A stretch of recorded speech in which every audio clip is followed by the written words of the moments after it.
Hey, Paul Williamson back again with, I think this is my 8th video in the series of why your current questions suck and what questions you can ask to get better at shooting lower scores.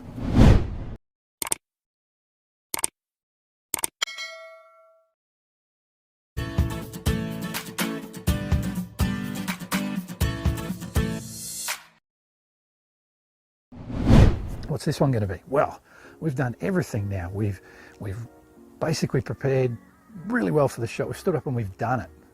So you can go back through the other videos and have a look at all the other questions we've done. But what we've done is we've read the shot, we've made our plan, we've done it, we've hit it.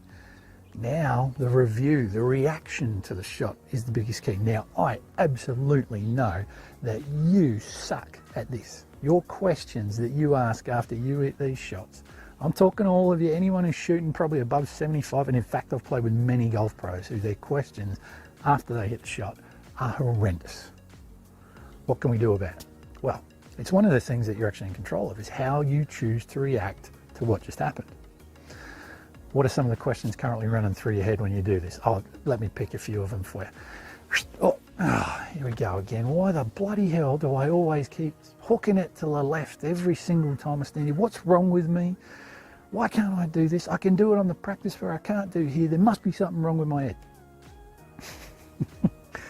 All those types of questions like, what's wrong with me? Why can't I swing? What's the problem with my backswing?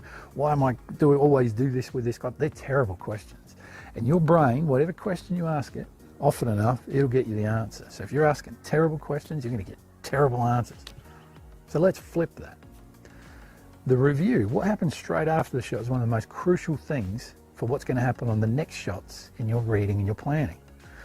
So here's some different questions you might ask. So you've hit the shot and maybe it wasn't what you wanted, which is most of the time for all of us. What can you ask instead? Maybe things like, what just happened? What happened down there at impact? What did the club just do to that ball to cause that shot? Yeah, these are some of the physics you're trying to get into. I know for a fact that that ball's not lying. That ball's only doing what that club told it to do down there at impact. So what we've got to try and do is work out, what is that ball telling us? That's how you're going to become a much better player. What you can also sit there and do is go, okay, well, that's what I think just happened. Was it any good? Was it not good? What could I do differently next time to get a better result? So you might stand there and go, okay, well, I think that ball position was wrong. Maybe that was a little too far forwards. Maybe I just need to move that.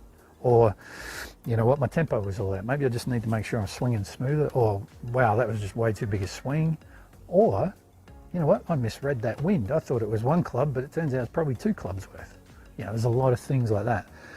But how you get better is by asking the right questions. Now, for instance, like the wind there, how's this going to benefit you? You go, stand on the first hole, you think it's 1 club behind you. You hit the shot, turns out it was 2 clubs worth, but because you've just done a review, you're like, okay, well, next time I'm heading in that direction, I probably need to allow more.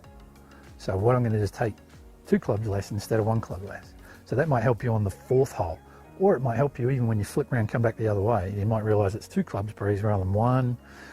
All these things start adding up.